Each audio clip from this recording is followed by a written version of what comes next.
The late afternoon sun cast long shadows over the worn-out diner at the edge of town. The place wasn't fancy, just a roadside stop where truckers, travelers, and the occasional lost soul came in for a meal and a moment of peace. Inside, the air was thick with the scent of fried food and fresh coffee, the kind of aroma that made you forget your worries, even if just for a little while. Emma had worked at Mason's Diner for 3 years. She wasn't there because she loved waiting tables. She was there because life had given her no other choice. Bills had to be paid, and dreams had to be put on hold. But that didn't mean she had lost her kindness. If anything, her struggles had only made her heart softer. So when she saw the stray dog outside, thin, shivering, and covered in patches of dried mud, she couldn't ignore it. The poor creature sat near the diner's back door, its eyes hollow with hunger, watching her as she took out the trash. It didn't beg. It didn't whine. It just sat there, as if it had already accepted that the world had nothing left for it. Emma knelt down. "Hey, buddy," she whispered. The dog didn't move, didn't flinch. She could see its ribs pressing against its skin. Without thinking, she reached into her apron, pulled out a leftover piece of chicken she had tucked away earlier, and placed it gently in front of the dog. It hesitated, then sniffed, and finally, with slow, careful movements, devoured the food as if it had been waiting for this moment its entire life. A soft smile tugged at Emma's lips. She didn't care if it was just a dog. She had made a difference in something's life, even if just for a few minutes. But as she turned to go back inside, a sharp voice cut through the quiet evening. "What do you think you're doing?" Emma froze. Her boss, Mr. Langley, stood in the doorway, arms crossed, his face a mask of disapproval. He was a man who saw the world in numbers. How much money was coming in, how much was going out. He had no patience for kindness that didn't serve a purpose. Emma started, but she already knew it was pointless. "You were just feeding a stray dog with my food," he finished for her. His voice was ice cold. Emma stood up straight. It was going to be thrown away anyway. Langley shook his head. "That's not the point. You don't make decisions here. I do. And I don't pay you to feed mutts." She swallowed hard, anger and disbelief boiling inside her.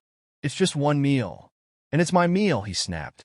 Then, without another word, he reached into his pocket, pulled out a few bills, and tossed them at her feet. "Consider this your last paycheck. You're fired." For a moment, the world stood still. The other waitresses inside stopped what they were doing. A few customers had turned their heads, whispering to each other. Emma felt her face flush. Fired? Over this? She wanted to scream. She wanted to tell him how heartless he was. But instead, she took a deep breath, bent down, picked up the money, and turned away. She wouldn't give him the satisfaction of seeing her break. As she stepped outside, the cold evening air wrapped around her like an unwelcome embrace. She looked down at the stray dog, still watching her with those same tired eyes. "Well," she said, forcing a smile. "Looks like it's just you and me now."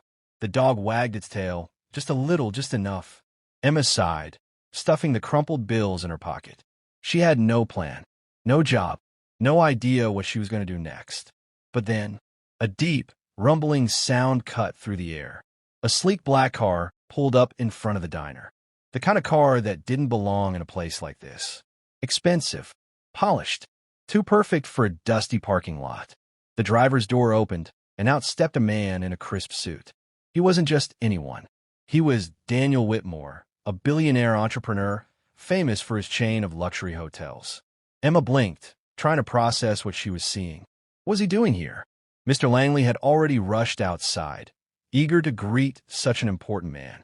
"Mr. Whitmore, what a surprise. Please come in, Whitmore ignored him. His eyes were locked on Emma. "You," he said, walking toward her. Emma's heart pounded. "Me? I saw what you did." His voice was calm but firm. "You fed the dog." Emma hesitated. Was he angry too? Whitmore smiled. "And that tells me everything I need to know about you." She frowned. "I don't understand." He glanced at the diner, then back at her. "I own a new restaurant in the city. We need someone like you. Someone who cares. Would you be interested in a job?" Emma felt her breath catch in her throat. Was this real? Before she could answer, Mr. Langley interrupted. "Sir, I'm sure she's not the right fit for." Whitmore cut him off with a look. I don't think I was speaking to you. Langley's mouth snapped shut. Emma turned to the dog, still sitting by her feet, its tail wagging ever so slightly. Then she looked back at Whitmore. A second ago, she had lost everything. Now, she had just been offered something better, and she had a feeling it wasn't just luck. Taking a deep breath, she met Whitmore's gaze and nodded. Yes, she said. I'd love to. Langley watched in stunned silence as Whitmore extended a hand.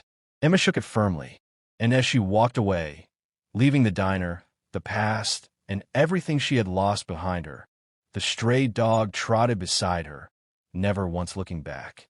The night air was cool against Emma's skin as she walked toward the sleek black car with Daniel Whitmore. The stray dog, now her quiet companion, padded along beside her, its thin tail wagging just enough to show it understood. Things were about to change. Emma still couldn't wrap her head around what had just happened. Minutes ago, she had been humiliated, fired over an act of kindness. Now, she was walking away from that misery, not just with her dignity intact, but with an opportunity she never saw coming. As they reached the car, Whitmore glanced down at the stray dog. Does he have a name? Emma hesitated, then looked at the little creature. It had been through so much, just like her. A survivor. A fighter. Hope, she said softly. Whitmore nodded approvingly. Fitting. He opened the back door. Let's go. Emma climbed in, and to her surprise, Hope jumped in beside her, curling up on the seat like it had always belonged there. The drive into the city was silent at first. Emma's mind was racing, trying to process everything. Finally, she turned to Whitmore. Why me? Why would someone like you care about a waitress feeding a stray dog? Whitmore's expression softened. Because I know what it's like to have nothing. Emma frowned. You, he chuckled. I wasn't always successful. There was a time when I was struggling just like you. No job, no direction, just surviving. His eyes darkened slightly, as if remembering something painful. One night, when I had nothing left, someone showed me kindness. A stranger. That moment changed my life. I made a promise that if I ever had the power to change someone's life the way mine was changed, I would. Emma stared at him, her chest tightening. She understood now. He wasn't just offering her a job. He was paying forward the kindness he once received. The car slowed as they pulled up to a massive, modern building with gleaming glass windows reflecting the city lights. The name Whitmore's Fine Dining was displayed in elegant gold letters above the entrance. Whitmore turned to her. Welcome to your new beginning. Emma took a deep breath, feeling a strange mixture of excitement and fear. Could she really do this? Could she really step into a world so different from the one she knew? She looked at Hope, the little dog that had unknowingly changed her fate, then back at Whitmore. Yes, she said firmly. I'm ready. And as she stepped out of the car, she knew one thing for sure. This was only the beginning. Inside the restaurant, the air was rich with the scent of fresh herbs, sizzling butter, and warm bread straight from the oven. It was nothing like Mason's Diner. This place was elegant, soft lighting, polished floors, and waitstaff dressed in crisp uniforms. Emma swallowed hard as she stepped inside, feeling completely out of place. Hope trotted beside her, his tiny paws clicking against the marble floor, oblivious to the stares from the staff. A tall man in a chef's coat approached them, his sharp eyes scanning Emma from head to toe. Mr. Whitmore, he greeted. This is her? Whitmore smiled. Yes, Chef Lewis. This is Emma. She'll be working here, starting tomorrow. Emma felt the weight of the chef's gaze. He didn't look impressed. She's never worked in fine dining, Lewis said bluntly. She has heart, Whitmore replied simply. And that's what matters. Lewis sighed, rubbing his temples. Very well. She starts as a waitress. If she can handle it, we'll see about a future here. Emma straightened her shoulders. She had spent years balancing plates, handling rude customers, and managing chaos at the diner. She could do this. Thank you, she said firmly. Whitmore smiled. Good. Come. I'll show you around.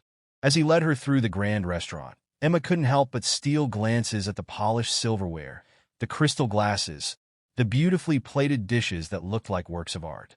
This was a whole different world, and she was now a part of it. As the night wore on, Whitmore showed her the private dining rooms, the kitchen where world-class chefs moved with precision, and the lounge where VIP guests often gathered. Emma listened carefully, absorbing every detail. Finally, they stepped out onto a balcony overlooking the city skyline. The lights stretched far and wide, shimmering like a sea of endless possibilities. Whitmore leaned against the railing. "How do you feel?"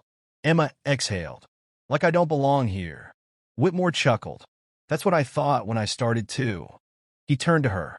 "Listen, Emma, you weren't fired today. You were freed. That small act of kindness, feeding that dog, showed me the kind of person you are. People like you, they're rare, and they're the ones who truly make a difference." Emma looked down at Hope, who had curled up beside her, already feeling at home. Maybe she was meant to be here. Maybe this wasn't just luck. Maybe, just maybe, this was her second chance. She met Whitmore's gaze, determination filling her chest. "Then I won't waste it." Whitmore smiled. "Good." And with that, Emma stepped forward, not just into a new job, but into a new life. The next morning, Emma arrived at Whitmore's fine dining, dressed in the uniform she had been given. Black slacks, a crisp white button-up, and a sleek apron. She felt the weight of the moment as she stepped through the grand entrance. This was her fresh start. Hope was back at Whitmore's office, curled up in a small bed he had arranged. The little dog had become her silent source of strength. Chef Lewis wasted no time. "All right, new girl," he said gruffly. "You're on the floor today. You mess up, you're out." Emma nodded, refusing to let his harshness shake her. As the evening rush began, she moved through the restaurant, balancing trays, remembering table numbers, and keeping her posture straight. The customers were different from what she was used to, demanding, wealthy, and observant. But she handled it. She smiled. She stayed sharp. Then, halfway through her shift, a group of executives walked in. At the center of them was Mason, the very boss who had fired her. Emma's heart pounded. He hadn't noticed her yet, too busy boasting about a major business deal to his colleagues. But then, as she approached the table, his eyes flickered up and froze. For a second, Mason just stared. Then his face twisted into a sneer. "What the hell are you doing here?" he hissed under his breath. Emma straightened. "Serving you dinner." His colleagues chuckled, oblivious to the tension between them. Mason leaned in, voice low. "You don't belong in a place like this." Emma smiled, calm and composed. "That's what you said about feeding a hungry dog, too." Mason's expression darkened. "This job won't last. People like you always fail." But before Emma could respond, a deep voice interrupted. "I'd be careful how you speak to my best new hire." Whitmore. He stood at the table's edge, hands in his pockets, eyes locked onto Mason. Mason swallowed hard. "Mr. Whitmore, you fired her for kindness. I hired her for it." Whitmore's voice was calm but firm. "And by the way, that major business deal you're bragging about?" He smirked. "It's with me. And after seeing how you treat good people, I think I'll pass." Silence. Mason's face turned pale. Emma stood taller. This time, she was the one with the power. As Whitmore walked away, Mason sat stiffly, realizing he had lost far more than just an employee. Emma turned to him one last time and, with a knowing smile, said, "Enjoy your meal." Then, with confidence in every step, she walked away, toward the future that was now hers to claim. That night, after the restaurant closed, Emma found herself standing on the same balcony where she had spoken with Whitmore the night before. The city stretched before her, endless and full of possibilities. Hope sat beside her, his tiny body curled against her leg, as if sensing the importance of this moment. She had done it. She had survived her first shift. She had faced Mason without fear. And she had proven, to herself more than anyone, that she did belong here. The door behind her creaked open. Whitmore stepped out, 2 glasses in hand, one with wine, the other with sparkling water. He handed her the latter with a smirk. "A toast," he said. Emma raised her glass. "To what?" "To second chances." She smiled, tapping her glass against his. "And to kindness." Whitmore nodded. "And to proving people wrong." They drank, letting the silence settle between them. Finally, Emma spoke. "I don't know what the future holds, but for the first time, I'm excited to find out." Whitmore chuckled. That's the spirit. Emma looked down at Hope, running a hand over his soft fur. She had started this journey with nothing, just a moment of compassion for a stray dog. That simple act had led her here. And now, her future was wide open. The city lights shimmered around her, and in that moment, she knew this wasn't just a new job. It was the start of a whole new life.